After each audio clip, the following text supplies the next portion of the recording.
Congress party ఎన్నికలకు ముందు బీసీల సమస్యల పరిష్కారానికి కృషి చేస్తామని బీసీలకు జనాభా దామస్ ప్రకారంగా అన్ని రంగాల్లో ప్రాతినిధ్యం ఇచ్చే దిశగా ముందుకు సాగుతామని అందుకు అనుగుణంగా కామారెడ్డిలో బీసీ డిక్లరేషన్ చేయడం జరిగింది. అందులో ప్రధానంగా కులగణన వెంటనే చేపడతామని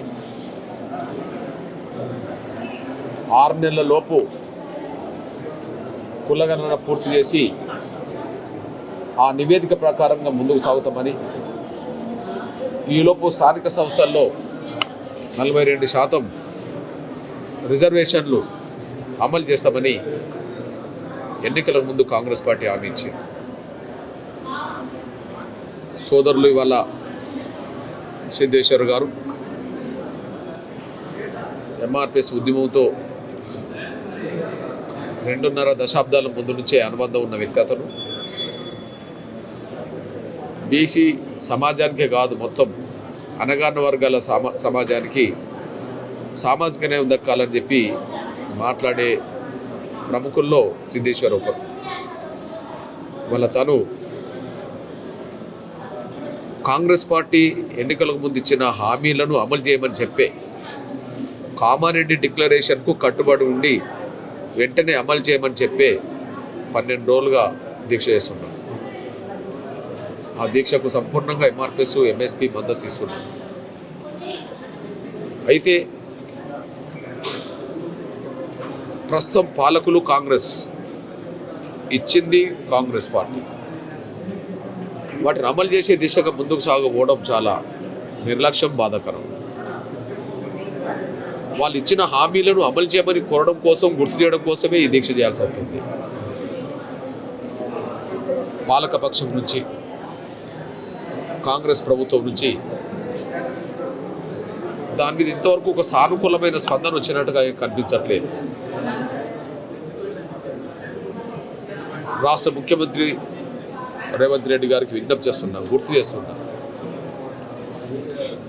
మీరు కాంగ్రెస్ పార్టీని గెలిపించుకోవడంలో, మీరు ప్రభుత్వాన్ని ఏర్పాటు చేయడంలో బీసీ సమాజానికి సంబంధించిన ప్రజల ఓట్లు ఉన్నాయి. దాదాపు 50% పైగా ఉండబడే బీసీ ప్రజల సహకారంతో, మద్దతుతోటే మీరు ఇవాళ ప్రభుత్వాన్ని ఏర్పాటు చేయగలిగారు, ముఖ్యమంత్రి కాగలిగారు. ఇప్పుడు నా బీసీ ప్రజలు ఏమి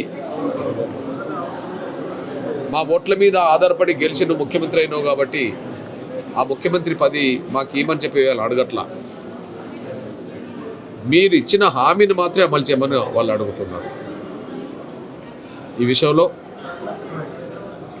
తక్షణం రేవంత్ రెడ్డి గారి సర్కార్ దీన్ని దృష్టి పెట్టాలి. కులగణన నిర్వహించడానికి నెలల తరబడి టైం తీసుకోవాల్సిన అవసరం లేదు. గత సర్కార్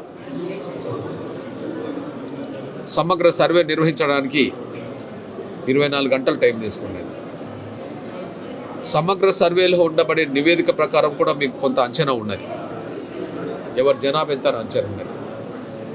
దాన్ని ఆమోదించండి, లేకపోతే ఆ మోడల్ కన్నా మీరు ఒక నిర్ణయం తీసుకొని ముందుకు సాగండి. ఇంత సమయం లేట్ చేసి ఈలోపు 42% రిజర్వేషన్లు కూడా అమలు చేయకుండా నువ్వు స్థానిక సంస్థలకు ఎన్నికలు పోతే అది బీసీ ప్రజల్ని, 50% పైగా ఉండబడే బీసీ ప్రజల్ని మీరు విస్మరించినట్టు అవుతుంది. విస్మరణ గురైన వర్గాలు ఎప్పుడు కూడా చైతన్యవంతం అవుతే ఖచ్చితంగా అది మీకే నష్టానికి దారితీస్తుంది అనే విషయాన్ని మర్చిపోవద్దని కూడా గుర్తు చేస్తూ నేను విజ్ఞప్తి చేస్తున్నా. మాదిగ రిజర్వేషన్ పోరాట సమితి నా బలహీన వర్గాల పక్షాన ఉంటుందని నేను గుర్తు చేస్తున్నా. పాలకులకు ఇచ్చిన హామీలను అమలు చేసే విషయంలో నిర్లక్ష్యం వహిస్తే ఆ నిర్లక్ష్యాన్ని ఎండగాడుతూ ఇవాళ సిద్ధేశ్వర్ ఆయన నాయకత్వంలో మళ్ళీ బలహీన వర్గాల సంఘాలు ఈ పోరాటాన్ని మరింత ఉధృతం చేస్తే ఆ ఉధృతమే పోరాటానికి ఖచ్చితంగా ఎంఆర్పిఎస్ తమ వంతు పాత్రగా బాధ్యతగా నా బలహీన వర్గాల సోదరులకు అండగా నిలబడుతుందని, ఏదేమైనా కులగణన నిర్వహించడం అనేది ఇది డిమాండ్గానే కాదు, వాళ్ళు ఇచ్చిన హామీ. 42% రిజర్వేషన్ అమలు చేస్తాం అనేది ఇది డిమాండ్ కాదు, వాళ్ళు ఇచ్చిన హామీ. గొంతమ కోరికలు కాదు, మీరు ఇచ్చిన హామీలు అమలు చేయమనే ఈ ప్రయత్నాలు జరుగుతున్నాయి. దీన్ని నిర్లక్ష్యం చేస్తే మూల్యం చెల్లించుకోవాల్సింది కూడా మీరే అవుతారని. కానీ నా బలహీన వర్గాల సోదరులకు, నా బలహీన వర్గాల సంఘాలకు ఎంఆర్పిఎస్ ఖచ్చితంగా అండగా నిలబడుతుంది.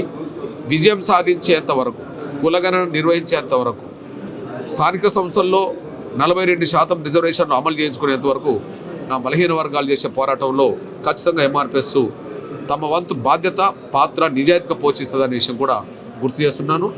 రాబోయే రోజుల్లో ఈ పోరాటం ఉధృతం కాకముందు మీరు ఇచ్చిన హామీ నిలబెట్టుకుంటే అది మీకే గౌరవం, మీకే మంచిది. మీరు నిలబెట్టుకోకపోతే మాత్రం ఖచ్చితంగా ఈ ఆవేదన ఆగ్రహం రూపం దాల్స్తే, ఇది భవిష్యత్తులో తిరుగుబాటు రూపంగా మారిస్తే నష్టపోయేది కాంగ్రెస్, నష్టపోయేది పాలకులు అనే విషయం కూడా గుర్తు చేస్తున్నాను.